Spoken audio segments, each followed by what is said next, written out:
नमस्कार. Place of higher learning and research of CP अनबेरारी college Mahal Nagpur द्वारा आयोजित रिसर्च मेथोडॉलॉजी वर्कशॉपमध्ये मी आपल्या सर्वांचं मनपूर्वक स्वागत करतो. मी डॉक्टर विनोद लोंगरवार, असिस्टंट प्रोफेसर CP अनबेरारी कॉलेज महाल नागपूर. सर्वप्रथम मी महाविद्यालयाचे सन्माननीय प्राचार्य डॉक्टर मिलिंद बाराहाते सर व या रिसर्च मेथोडॉलॉजी कोर्सवर्कच्या organising secretary doctor Medha Kanetkar madam यांचे मनपूर्वक आभार मानतो की त्यांनी मला रिसर्च मेथोडॉलॉजी वर्कशॉपमध्ये आपल्यासोबत हितगुज साधण्याची संधी उपलब्ध करून दिली. धन्यवाद सर, धन्यवाद मॅडम. मित्रांनो, काही कारणास्तव मी आपल्यासमोर ऑनलाईन पद्धतीने लाईव्ह येऊ शकलेलो नाही, परंतु या व्हिडिओच्या माध्यमातून मी आपल्यासोबत संवाद साधणार आहे. तर मी आज आपल्याला MS वर्ड या ॲप्लिकेशनचे थेसिस रायटिंगमध्ये काय महत्त्व असणार आहे याविषयी आपल्यासोबत चर्चा करणार आहे.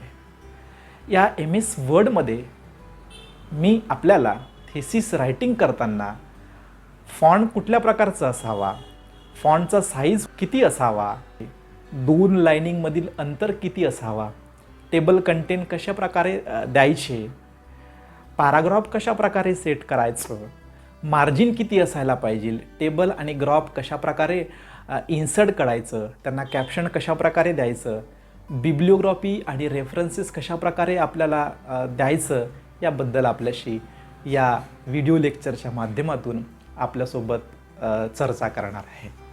मित्रांनो, संशोधन कार्यात संशोधनाचे सिनॉप्सिस तयार करण्यापासून तर ते थेसिस तयार करण्यापर्यंतची संपूर्ण जी प्रक्रिया आहे त्या प्रक्रियेमध्ये आपल्याला MS वर्ड या ॲप्लिकेशनचा मोठ्या प्रमाणामध्ये उपयोग होत असतो.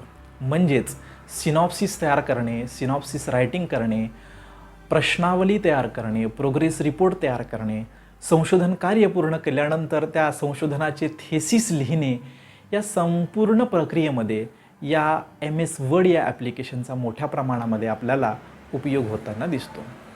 परंतु आज मी बघतोय की अनेक जे संशोधक आहे त्यांच्याकडे स्वतःचा लॅपटॉप, स्वतःचं कम्प्युटर असूनसुद्धा ते स्वतःचं सिनॉप्सिस किंवा थेसिस रायटिंगचे काम एखाद्या टायफरला, DTV वाल्याला देत असतात.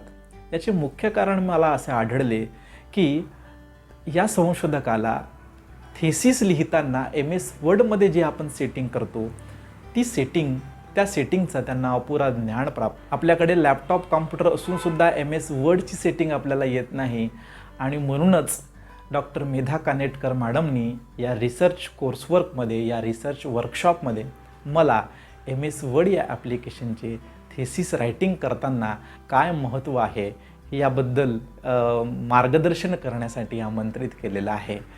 चला तर मग मित्रांनो, आपण MS वर्ड शिकूया.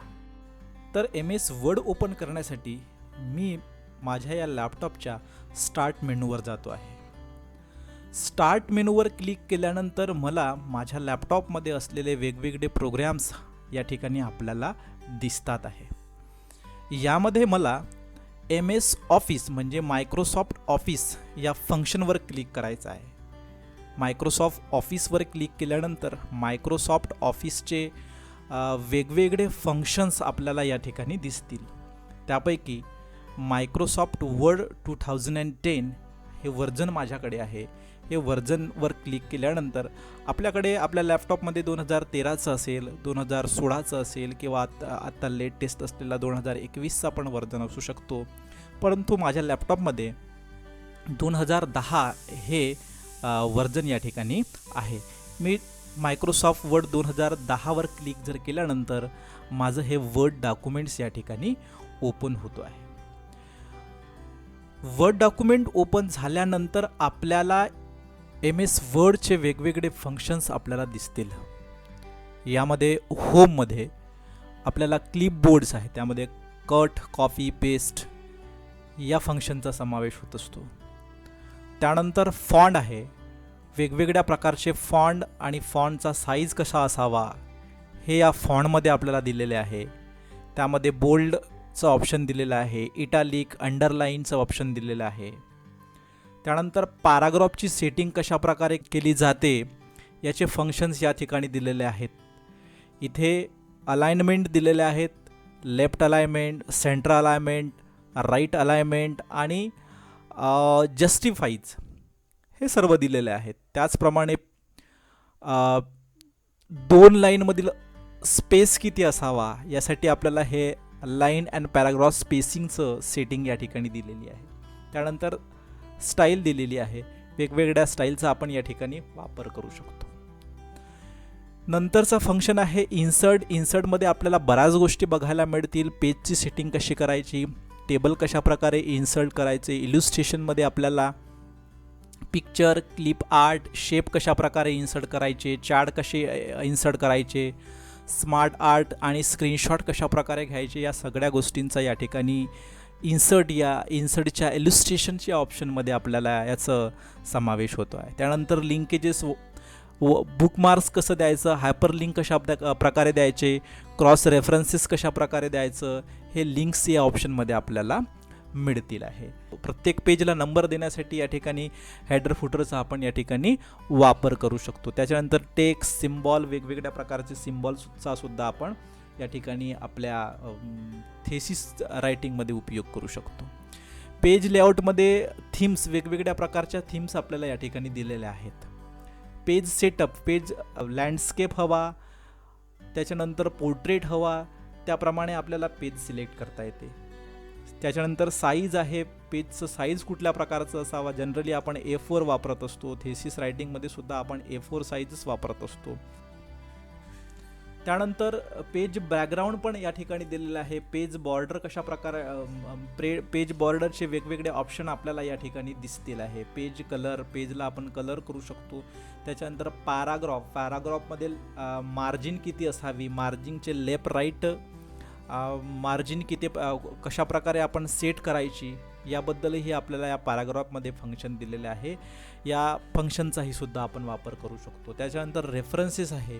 रेफरन्सेसमध्ये आपल्याला बऱ्याच गोष्टी घ्यायच्या आहेत. टेबल कंटेंट्स कशा प्रकारे करायचे, त्याच्यानंतर फुटनोट्स कशा प्रकारे द्यायच्या, एंड नोट्स कशा प्रकारे द्यायच्या, त्यानंतर सायटेशन अँड बिब्लिओग्राफीज कशा प्रकारे आपण तयार करायची, इन्सर्ट कॅप्शन्स, आणि त्याच्यानंतर ऑप्शन आहे एखादा पिक्चर तुम्ही थिसिसमध्ये देत असाल, टेबल देत असाल, ग्राफ देत असाल, तर त्याचं कॅप्शन आपल्याला देणे गरजेचं आहे. त्यासाठी कॅप्शन कशा प्रकारे इन्सर्ट करायचे, अशा प्रकारची सेटिंग आपल्याला या रेफरन्सेसमध्ये दिलेले. अशा प्रकारचे मेलिंग्स, रिव्ह्यू आणि व्ह्यूसुद्धा आपल्याला हे फंक्शन्स आपल्याला दिलेले आहेत. यानंतर मी या वर्ड फाईलमध्ये एक पॅराग्राफ टाईप करतो किंवा एखादा पॅराग्राफ मी पेस्ट करतो आणि त्यानंतर आपण या पॅराग्राफची सेटिंग आपल्या थेसिसप्रमाणे आपण करूया. या ठिकाणी मी हा एक पॅराग्राफ पेस्ट केलेला आहे. या पॅराग्राफची सेटिंग, या मॅटरची सेटिंग आपण आपल्या थेसिसप्रमाणे करूया. यामध्ये आपल्याला फॉन्टचं साईज, त्यानंतर पेजची मार्जिन, लाईन स्पेसिंग, त्याच्यानंतर त्या पॅराग्राफची संपूर्ण सेटिंग, त्याच्यामध्ये आपण टेबल इन्सर्ट करून बघूया, त्या टेबलला आपण कॅप्शन देऊया, ग्राफ इन्सर्ट करून बघूया, त्या ग्राफला पण आपण कॅप्शन देऊया, त्यानंतर रेफरन्सेस आणि बिब्लिओग्राफीसुद्धा आपण या ठिकाणी देऊया. फुटनोट, एंड नोट कशा प्रकारे द्यायचं हे पण आपण इथे देऊया आणि टेबल कंटेंटसुद्धा आपण देऊया. सर्वप्रथम मी या ठिकाणी या माहितीला, ही माहिती एका विशिष्ट फॉन्टमध्ये जी आपल्याला आपल्या थेसिसला, आपल्या डिझर्टेशनला किंवा आपल्या रिसर्च पेपरला आवश्यक असते, तो फॉन्ट आपण या माहितीला देऊया. सर्वप्रथम मी ह्या संपूर्ण फाईलला सिलेक्ट करतो. यासाठी मी Ctrl+A दाबतो आहे. Ctrl+A दाबल्यानंतर इथे होममध्ये जाऊन इथे या ड्रॉपडाऊनला सिलेक्ट केल्यानंतर या ठिकाणी वेगवेगळे फॉन्ट आपल्याला बघायला मिळतील. त्यामध्ये टाइम न्यू रोमन आहे, एरियल ब्लॅक आहे, कॅलिब्री आहे, अशा प्रकारचे एरियल्स आहे. अशा प्रकारचे वेगवेगळे फॉन्ट आपल्याला या ठिकाणी दिसतील. परंतु ऑल ओव्हर वर्ल्डमध्ये फेमस असलेला ऑल ओव्हर वर्ल्डमध्ये वापरत असलेला टाइम न्यू रोमन हाच फॉन्ट आपल्याला आपल्या थेसिससाठी इंग्लिश रायटिंगसाठी आपल्याला वापरायचा आहे, टाइम न्यू रोमन. आणि मराठीच्या थेसिससाठी आपण कृतिदेव 50 किंवा कृतिदेव 10 वापरत असतो. परंतु जुलै 2021च्या गाईडलाईननुसार कृतिदेवचे फॉन्ट वापरल्या जात नाही. याचे कारण असे की 2021 पासून ज्या नवीन गाईडलाईन्स आलेल्या आहेत त्या नवीन गाईडलाईननुसार आपल्याला आपल्या थेसिसचं प्लॅगॅरिझम चेक करावं लागतं.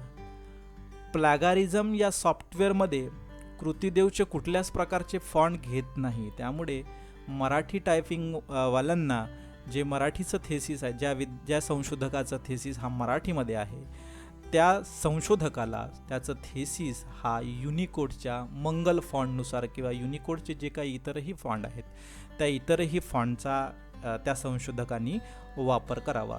इंग्लिशचा एकच फॉन्ट आपल्याला या ठिकाणी वापरता येईल, टाइम न्यू रोमन.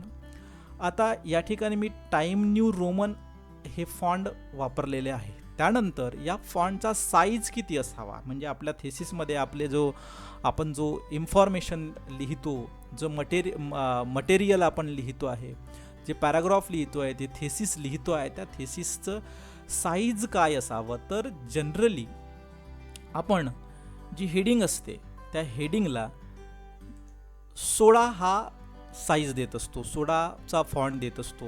या साईजला मी या ठिकाणी 16 मॅक्रो इकॉनॉमिक्स ही माझी मेन हेडिंग आहे, त्या हेडिंगला मी 16चा फॉन्ट या ठिकाणी सिलेक्ट केलेला आहे. त्याच्यानंतर सब हेडिंग जी असतात त्या सब हेडिंगला मी 14चा फॉन्ट या ठिकाणी देतो. टाइम न्यू रोमन किंवा फॉन्टच्या बाजूला अगदी हे बाजूलाच असलेले हे ड्रॉपडाऊनमध्ये आपण जर सिलेक्ट केलं तर या ठिकाणी 14चा फॉन्ट आपल्याला देता येईल. त्यानंतर आपले जे मेन कंटेंट्स असतात, जो मेन रायटिंग असते, त्या रायटिंगला आपल्याला 12चा फॉन्ट देता येईल. थेसिसमध्ये आपल्याला किंवा रिसर्च पेपरमध्ये लिहित असताना याच मेथडचा आपण जनरली वापर करीत असतो. त्यानंतर आपण लाईन स्पेसवर बोलूया. या ठिकाणी हे माझे पॅराग्राफ आहे, ही माझी फाईल आहे. या फाईलला मी संपूर्ण सिलेक्ट करतो आहे. संपूर्ण फाईल सिलेक्ट केल्यानंतर इथे पॅराग्राफ सेटिंगमध्ये मी गेल्यानंतर इथे मी या ड्रॉपडाऊनला क्लिक करतो आहे. या ठिकाणी लाईन स्पेसिंग किती असावी, 2 लाईनमध्ये अंतर किती असावे यासाठी वेगवेगळे नंबर्स दिलेले आहेत. त्यामध्ये मी 1.5ची स्पेसिंग ही जी स्टँडर्डाईज आहे थेसिससाठी, आपल्या रिसर्च पेपरसाठी, ही 1.5ची स्पेसिंग, लाईन स्पेसिंग या ठिकाणी मी सिलेक्ट करतो आहे. या ठिकाणी बघा सगळी लाईन स्पेसिंग 1.5ची झालेली आहे. त्यानंतर आपण या पॅराग्राफची व्यवस्थित सेटिंग करूया. पॅराग्राफची सेटिंग करत असताना मी या ठिकाणी संपूर्ण माझ्या वर्ड फाईलला सिलेक्ट करतो आहे. वर्ड फाईलला सिलेक्ट केल्यानंतर इथे पॅराग्राफ सेटिंगमध्ये मी अलायन दिलेले आहेत, वेगवेगळे अलायन, लेफ्ट अलायन दिलेला आहे, सेंटर अलायन दिलेला आहे, राईट अलायन दिलेला आहे आणि जस्टिफाय दिलेला आहे. आपल्याला जे आवश्यक आहे त्या अलायनचा आपण या ठिकाणी वापर करू शकतो. या ठिकाणी जनरली आपण थेसिससाठी जस्टिफायचं हे ऑप्शन वापरत असतो. मेन हेडिंग जी आहे ही मेन हेडिंगला आपण सेंटर अलाइनमेंट देत असतो आणि बाकीचं संपूर्ण मटेरियल हे जस्टिफाय अलाइनमेंटचे असायला हवे. अशा प्रकारे आपल्या थेसिसमध्ये, आपल्या रिसर्च पेपरमध्ये, इंग्लिशचा रिसर्च पेपर असेल किंवा थेसिस असेल, त्या ठिकाणी इंग्लिशचा टाइम न्यू रोमन फॉन्ट वापरावा. मेन हेडिंग आहे त्याला 16चा फॉन्ट द्यावा. सब हेडिंग आहे त्याला 14च्या फॉन्ट साईज द्यावा आणि जो आपला मेन कंटेंट आहे तो 12चा असला पाहिजे. आणि जी 2 लाईनमधली जी स्पेस आहे ती 2 लाईनमधली स्पेस 1.5 असायला हवी. आणि संपूर्ण हे जे फाईल आहे, संपूर्ण मटेरियल आहे, संपूर्ण जी माहिती आहे ही जस्टिफाय अलाइनमेंटची असायला हवी. त्यानंतर आपण या फाईलमध्ये मार्जिन किती असावी, आपण थेसिस लिहित असताना मार्जिन किती द्यायला पाहिजे, पेजची मार्जिन कशा प्रकारे असावी याबद्दल बोलूया.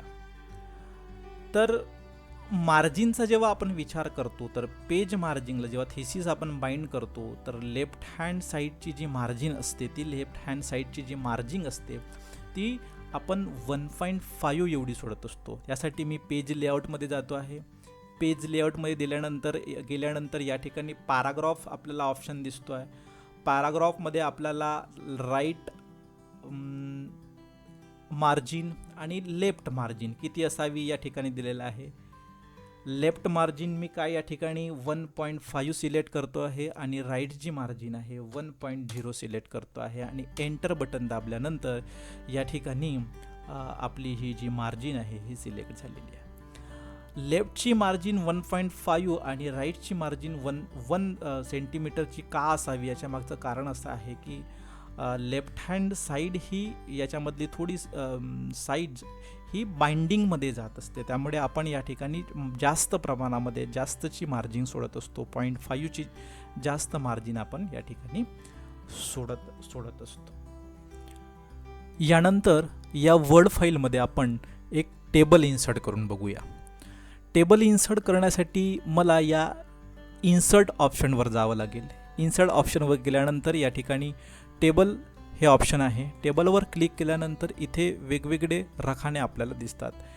जेवढे रो आणि जेवढे कॉलम आपल्याला टेबलसाठी पाहिजे आहेत, जेवढ्या कॉलमचा आणि जेवढ्या रोचा टेबल आपल्याला आवश्यक असेल तेवढ्या रकान्यावर आपल्याला या ठिकाणी क्लिक केलं तरी पण टेबल इन्सर्ट होतो. किंवा दुसरा ऑप्शन या ठिकाणी दिलेला आहे इन्सर्ट टेबल. इन्सर्ट टेबलवर क्लिक केल्यानंतर name of columns, number of columns आणि नंबर ऑफ रो आपल्याला या ठिकाणी टाईप करावे लागेल. मी 6 कॉलम असलेला व 5 रो असलेला या ठिकाणी टेबल इन्सर्ट करतो आहे. अशा प्रकारे या ठिकाणी टेबल इन्सर्ट झालेला आहे. या टेबलमध्ये आता आपण माहिती भरूया किंवा माझ्या या वर्ड फाईलमध्ये एक टेबल ऑलरेडी या ठिकाणी इन्सर्ट केलेला आहे, त्यावर आपण कार्य करूया.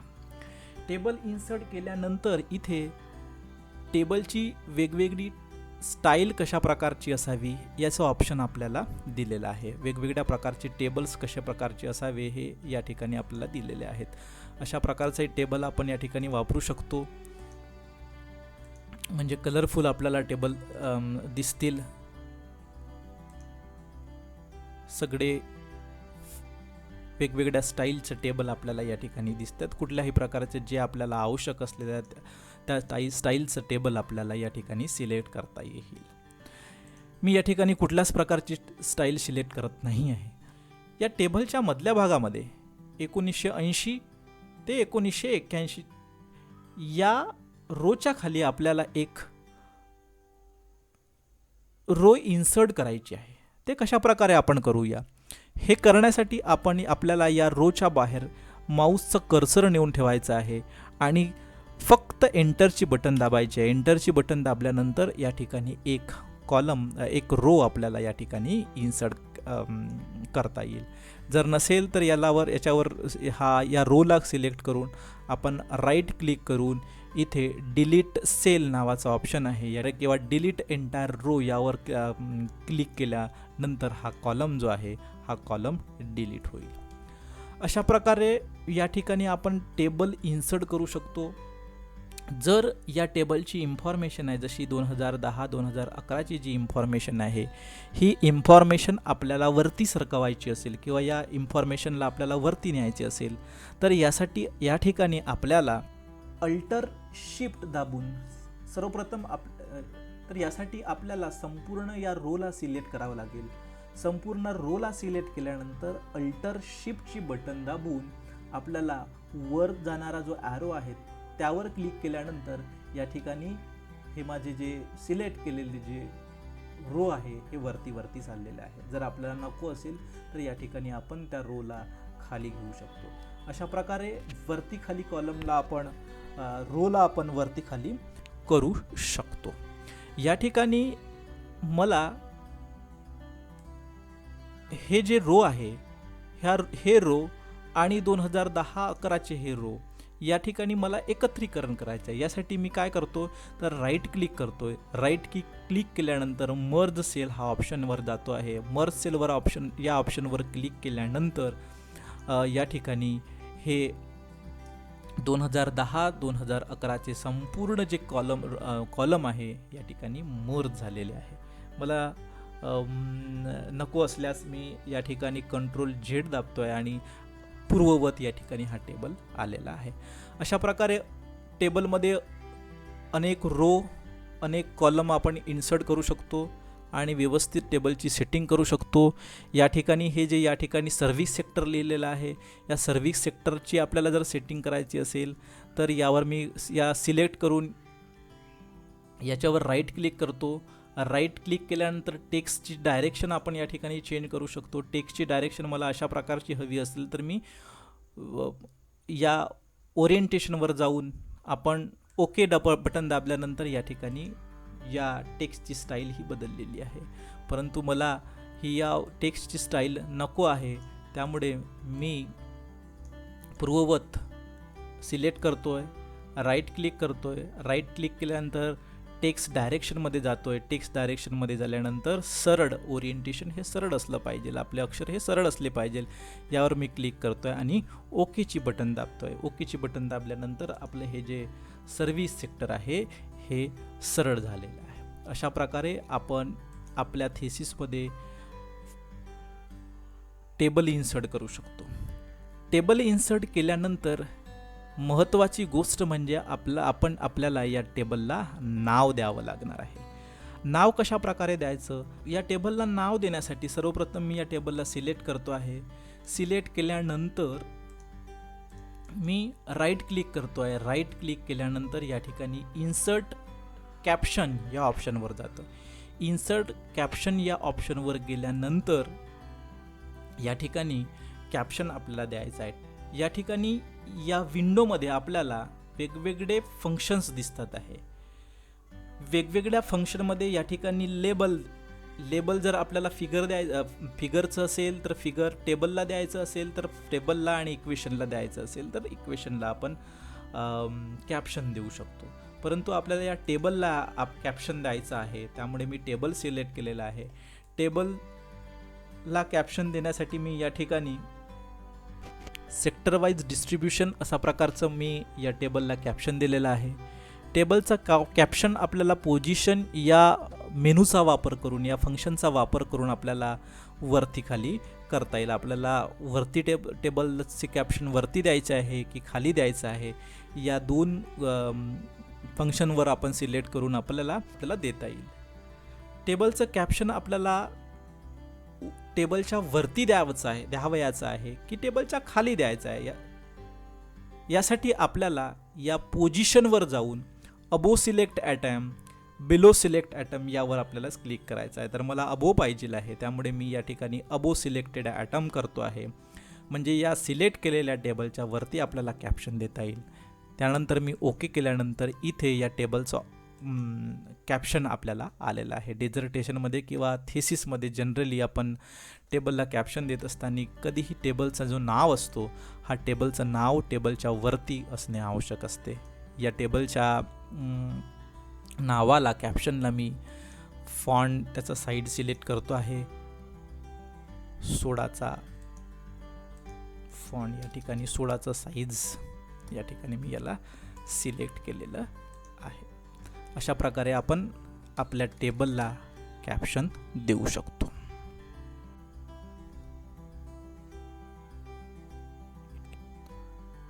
अशाच प्रकारे आपल्याला ग्राफसुद्धा काढता येईल. परंतु ग्राफ काढत असताना ही संपूर्ण माहिती आपल्याला एक्सेल शीटमध्ये भरणे आवश्यक आहे.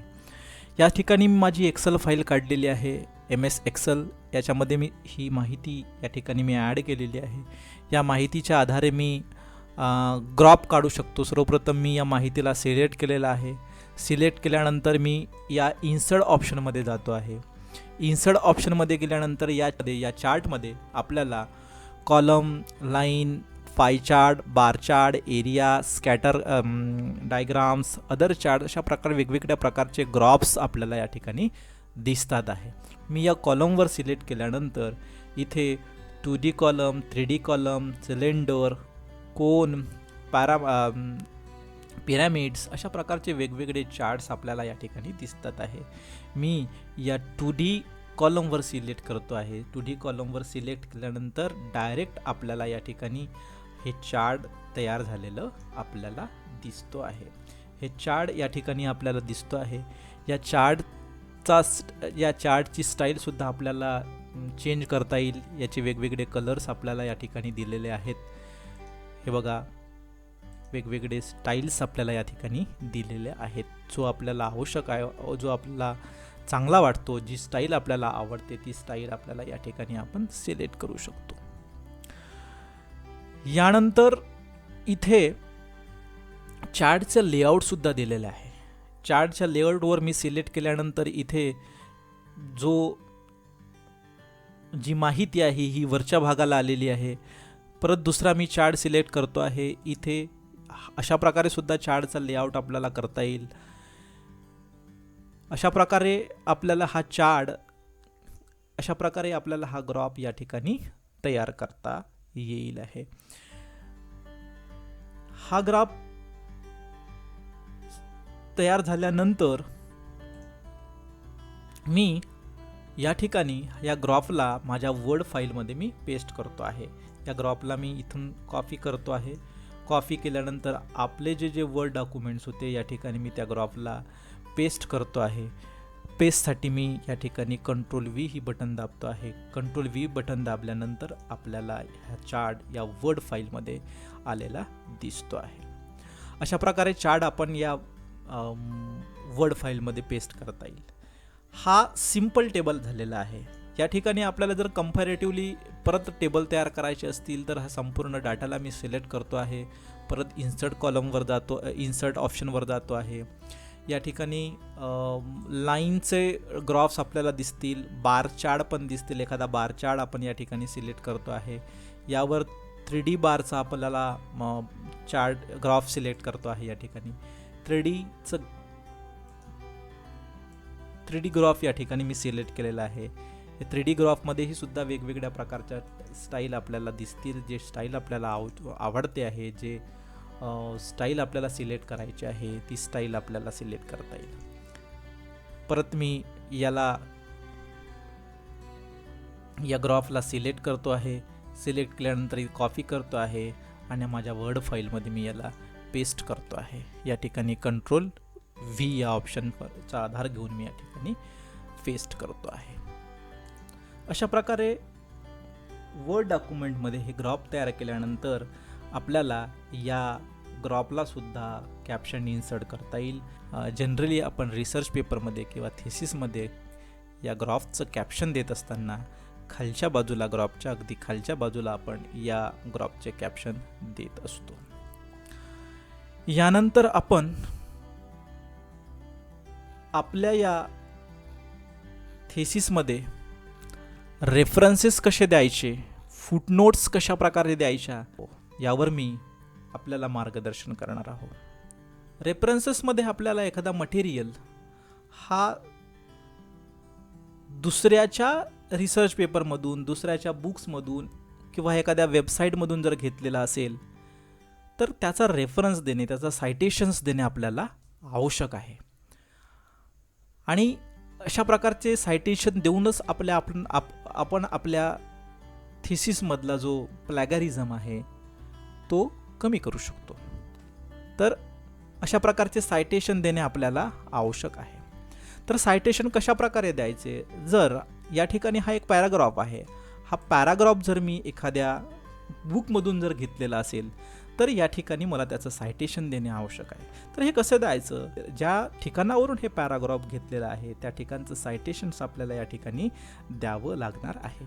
तर कशा प्रकारे हे सायटेशन द्यायचं, तर अगदी ज्या ठिकाणी हे पॅराग्राफ संपते आहे त्या ठिकाणी मी माऊसचा कर्सर क्लिक करतो आहे. क्लिक केल्यानंतर इथे या वर्ड डॉक्युमेंट्समध्ये आपल्याला रेफरन्सेस हा ऑप्शन दिसतो आहे. रेफरन्सेस हा ऑप्शन मध्ये गेल्यानंतर इथे आपल्याला इन्सर्ट सायटेशन नावाचा ऑप्शन आहे.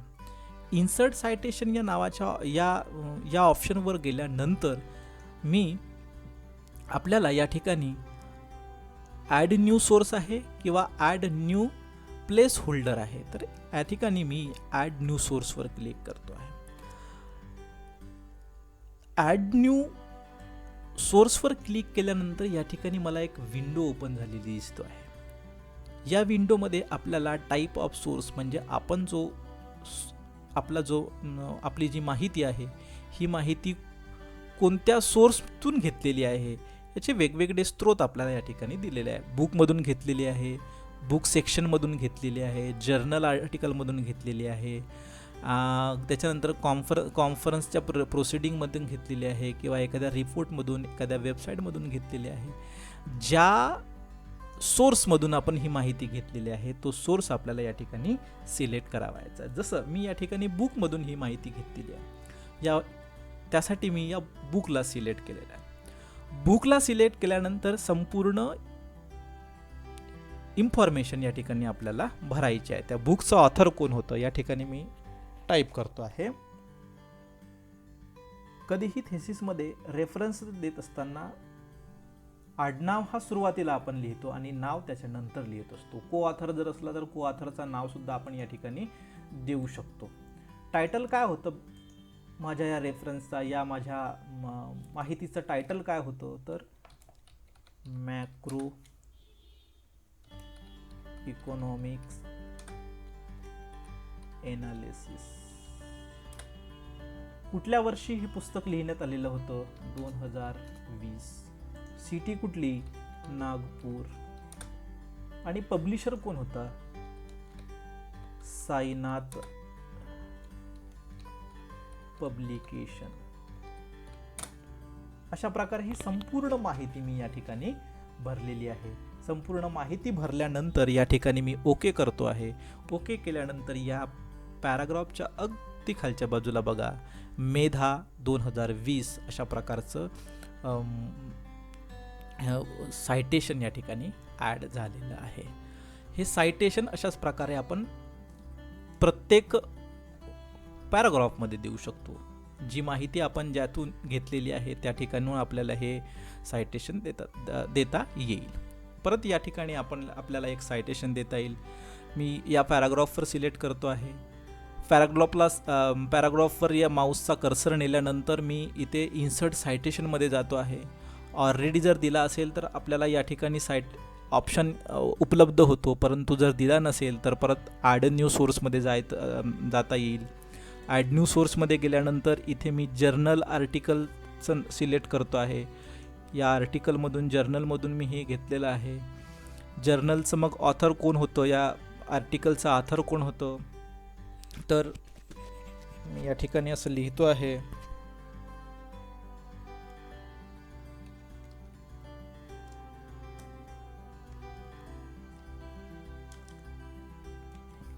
शर्मा विक्रांत. टायटल काय होतं स्वच्छ भारत अभियान.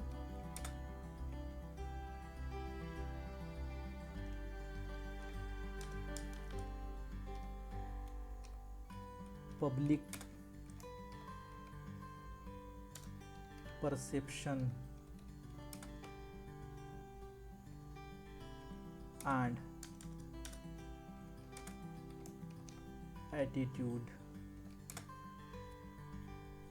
हे टायटल होतं. कुठल्या जर्नल मधून घेतलेलं आहे त्याचं नाव आपल्याला द्यायचं आहे. इंटरनॅशनल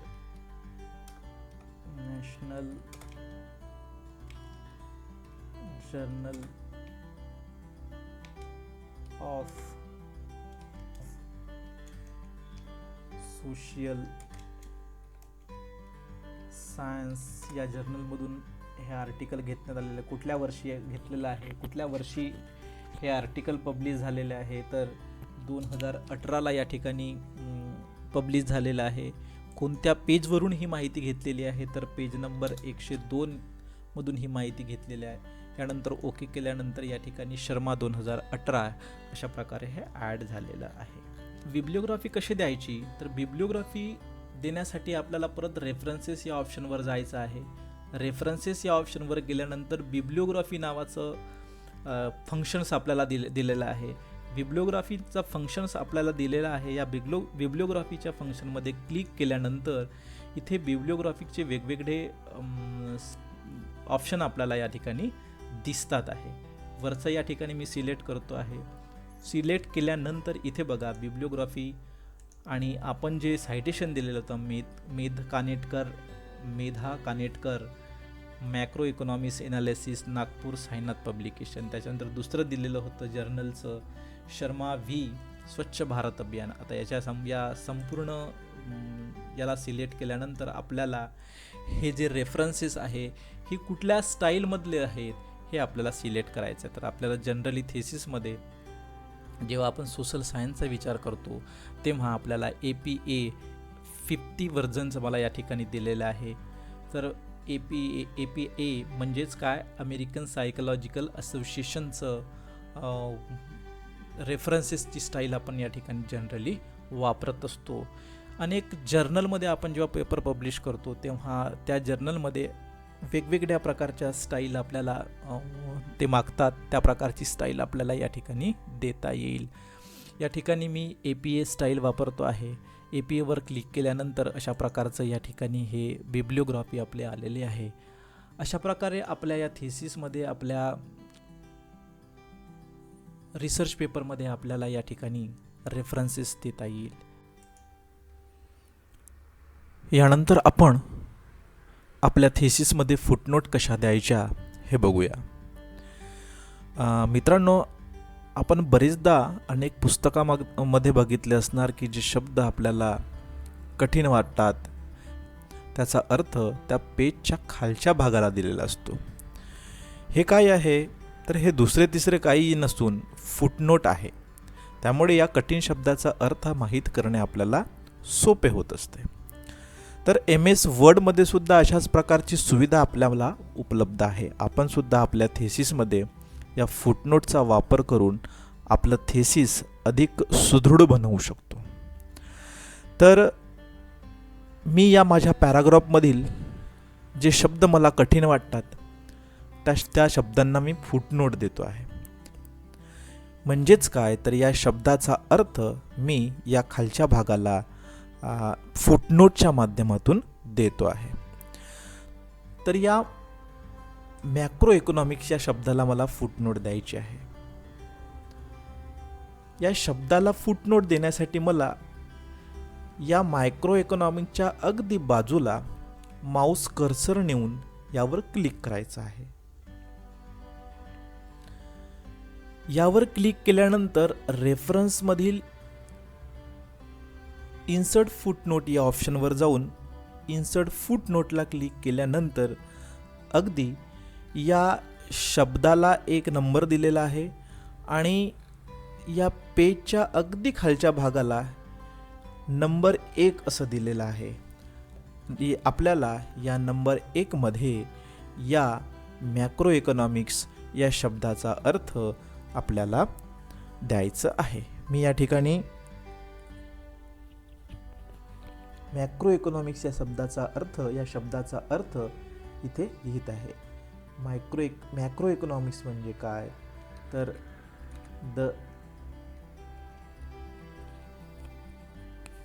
अशा प्रकारे या मॅक्रो इकॉनॉमिक्स शब्दाचा अर्थ मी या ठिकाणी नोंदविलेला आहे. आता वरती गेल्यानंतर जर मी या मॅक्रो इकॉनॉमिक्सवर क्लिक करेन किंवा मॅक्रो इकॉनॉमिक्सवर कर्सर नेल्यानंतर इथे या मॅक्रो इकॉनॉमिक्स शब्दाचा आपल्याला अर्थ दिलेला असेल. The branch of economics concerns with large scale or general economics factor. अशा प्रकारे आपण आपल्या थेसिसमध्ये फुटनोट देऊ शकतो. परत दुसऱ्या शब्दाला आपण फुटनोट देऊया. दुसऱ्या शब्दाला आपण फुटनोट दिल्यानंतर त्याला नंबर 2 येईल, कारण ऑलरेडी आपण नंबर 1 या ठिकाणी इन्सर्ट केलेला होता. दुसरा शब्द सर्क्युलर फ्लो. या सर्क्युलर फ्लोचा अर्थ आपल्याला या ठिकाणी द्यायचा आहे.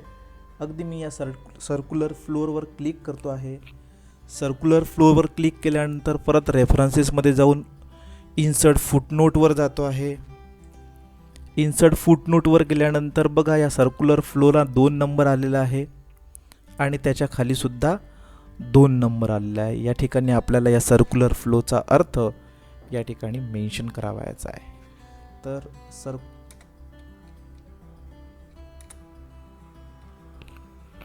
अशा प्रकारे सर्क्युलर फ्लोचा अर्थ a model of economy in which the major exchange are represented a flow of money, अशा प्रकारे मी दिलेला आहे. यानंतर या सर्क्युलर फ्लोवर मी जर माझं माऊसचं कर्सर नेल्यानंतर मला इथे या शब्दाचा अर्थ बघायला मिळेल. A model of economies in which major exchange are represented a flow of money. अशा प्रकारे साध्या आणि सोप्या पद्धतीने आपल्याला आपल्या थेसिसमध्ये फुटनोट देता येईल. तर फुटनोट आपल्याला नको असल्यास या ठिकाणी मी नंबर 1वर, नंबर 2वर किंवा नंबर 1वर बॅकस्पेस मारेन. बॅकस्पेस मारल्यानंतर ते ऑटोमॅटिकली डिलीट होईल. यानंतर आपल्याला या आपल्या संपूर्ण पेजला पेज नंबर करायचा आहे आणि पेज बॉर्डर करायचा आहे. जर आपल्याला वाटत असेल की पेजला बॉर्डर असण्याची आवश्यकता आहे तर आपण याला बॉर्डर करू शकतो, परंतु पेज नंबर हा थेसिसमध्ये आवश्यक आहे. पेज नंबरसाठी मी परत या इन्सर्ट ऑप्शनवर जातो आहे. इन्सर्टमध्ये या ठिकाणी बघा फुटरच्या अगदी वरती इथे पेज नंबरिंग दिलेलं आहे. तर पेज नंबरिंगवर सिलेक्ट केल्यानंतर इथे वेगवेगळे ऑप्शन आपल्याला दिसतात की पेजच्या टॉप साईडला आपल्याला नंबरिंग करायचं आहे की बॉटम साईडला करायचं आहे. तर आपल्याला ज्या ठिकाणी आपल्याला पेज नंबरिंग करायचं आहे त्या ठिकाणी आपल्याला पेज नंबरिंग या ठिकाणी देतो आहे. मी हा ऑप्शन सिलेक्ट करतो आहे. याला सिलेक्ट केल्यानंतर मी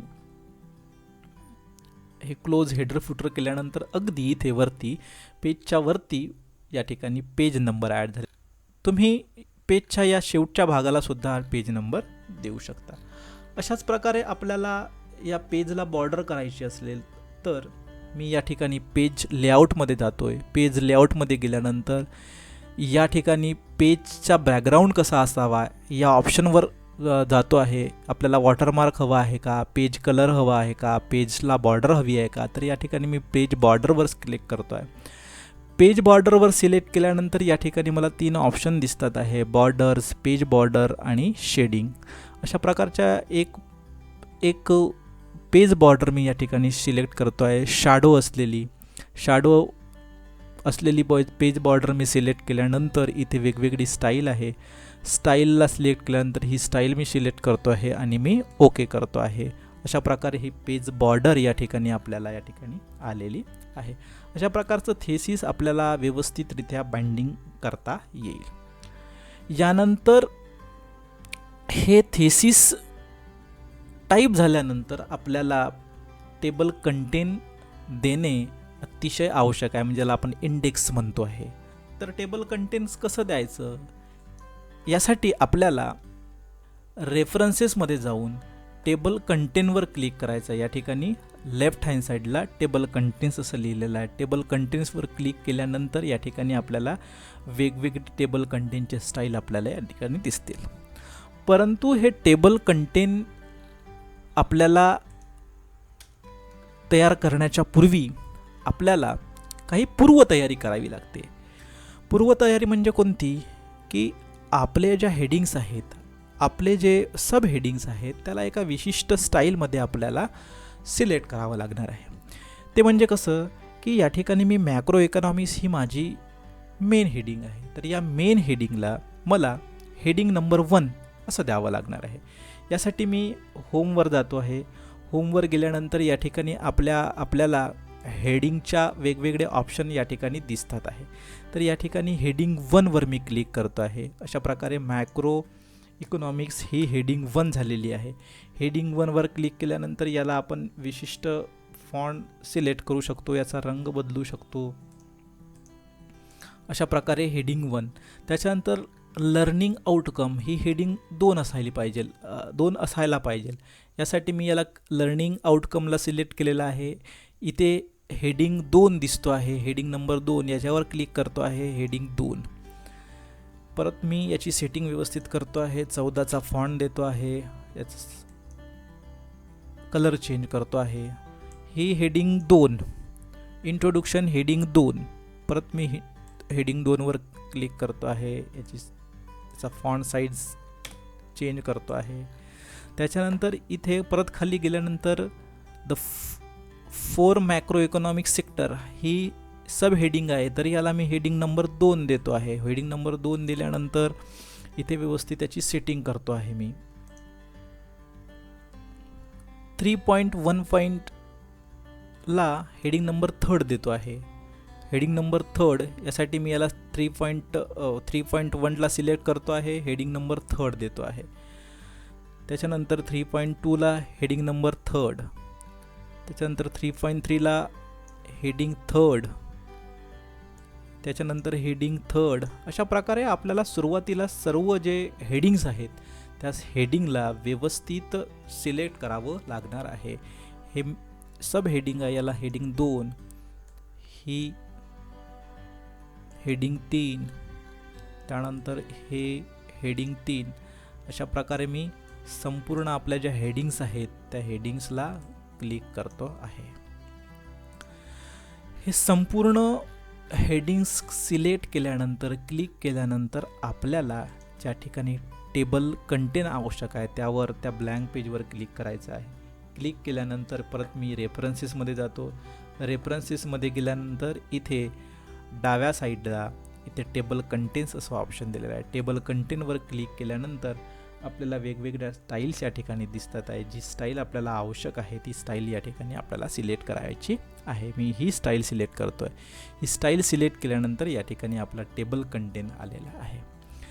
टेबल कंटेनमध्ये ज्याप्रमाणे आपण हेडिंग दिलेली होती ते हेडिंग, त्याचे सब हेडिंग, हेडिंग, सब हेडिंग अशा प्रकारे संपूर्ण माहिती या ठिकाणी टेबल कंटेनमध्ये आलेली आहे.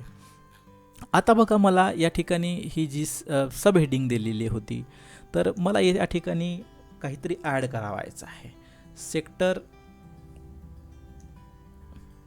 हा 4 सेक्टर जो आहे 4 सेक्टरला मी कट करतो आहे आणि मायक्रो इकॉनॉमिक्स याला पण कट करतो आहे आणि फक्त एवढंच ठेवतो आहे. त्यानंतर परत मी दुसरा चेंज करतो आहे. 3 इथे सेक्टर करतोय, 3 सेक्टर. अशा प्रकारे 2 चेंज मी या ठिकाणी केलेला आहे. अशा प्रकारे मी काही चेंजेस या ठिकाणी मी केलेला आहे.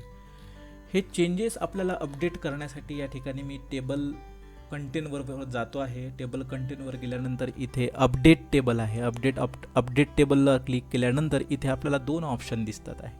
Update page number only, update entire table. मी अपडेट एंटायर टेबलवर क्लिक केल्यानंतर इथे ओके बटन दाबतो आहे आणि या ठिकाणी आपले जे चेंजेस आहेत ते चेंजेस आपल्याला या ठिकाणी झालेले आहे. इथे मी 4 मॅक्रो इकॉनॉमिक्स सेक्टर होते तर या ठिकाणी मी मॅक्रो इकॉनॉमिक्स काढलेलं आहे. फक्त 4 सेक्टर्स या ठिकाणी राहिलेलं आहे. अशा प्रकारे आपण आपल्या थेसिसमध्ये टेबल कंटेंट ॲड करू शकतो. एखादा जर पेज नंबरही बदलवायचा असेल हे या ठिकाणी मी या आपल्या संपूर्ण माहितीला 3ऱ्या पेजपासून स्टार्ट करतो आहे आणि परत मी टेबल कंटेंट अपडेट करतो आहे. इथे अपडेट केल्यानंतर परत एंटायर टेबल अपडेट केल्यानंतर इथे बघा मॅक्रो इकॉनॉमिक्स हा 3ऱ्या पेजपासून सुरुवात झालेली आहे. अशा प्रकारे आपण ह्या थेसिसमध्ये आपल्याला टेबल कंटेंट ॲड करता येतील. अशा प्रकारे आपण आपल्या थेसिसमध्ये या वर्ड डॉक्युमेंट्सचा, वर्ड ॲप्लिकेशनचा योग्यरित्या वापर करू शकतो. बेसिकली ज्या गोष्टी आपल्याला यात आवश्यक आहेत त्याच गोष्टीबद्दल मी या माझ्या लेक्चरमध्ये मी आपल्याला सांगितलेलं आहे. वर्ड डॉक्युमेंट्स म्हणजे काय, त्याचं टायटल काय आहे, बाकीच्या सगळे फंक्शन्स, वेगवेगळे फंक्शन्स दिलेले आहेत त्यावर मी जास्त काही भाष्य केलेलं नाही. जे आपल्याला थेसिससाठी आवश्यक आहेत त्याच गोष्टी मी आपल्याला या ठिकाणी सांगितलेल्या आहेत. मला असं वाटतं की एवढी माहिती, एवढ्या गोष्टी या आपल्या थेसिससाठी पुरेशा आहेत. या संपूर्ण माहितीचा आपल्याला नक्कीच फायदा होईल मी अशी आशा व्यक्त करतो आणि माझे हे लेक्चर या ठिकाणी बंद करतोय. धन्यवाद.